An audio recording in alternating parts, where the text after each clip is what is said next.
শারীরিক ও মানসিক সুস্থতার জন্য খেলাধুলা অপরিহার্য। খেলাধুলা শুধু বিনোদনের মাধ্যম নয়, এটি আমাদের জীবনের একটি গুরুত্বপূর্ণ অংশ। নিয়মিত খেলাধুলা করলে শরীর সুস্থ থাকে। এটি হৃদরোগ, ডায়াবেটিস এবং অতিরিক্ত ওজন কমাতে সহায়ক। খেলাধুলা মাংসপেশিকে শক্তিশালী করে তোলে এবং শরীরের অঙ্গপ্রত্যঙ্গকে সচল রাখে। এটি আমাদের রোগ প্রতিরোধ ক্ষমতা বাড়াতেও সাহায্য করে। মানসিক বিকাশেও খেলাধুলার গুরুত্ব অনেক। খেলাধুলা আমাদের মানসিক চাপ কমাতে এবং মনকে শান্ত রাখতে সাহায্য করে।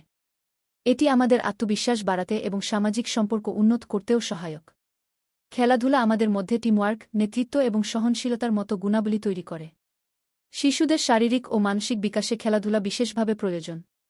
খেলাধুলা শিশুদের সৃজনশীলতা এবং কল্পনাশক্তি বাড়াতে সাহায্য করে।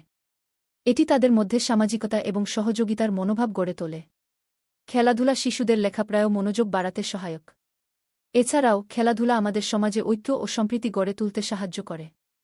বিভিন্ন ধরনের খেলাধুলা আমাদের মধ্যে জাতীয়তাবোধ জাগায় এবং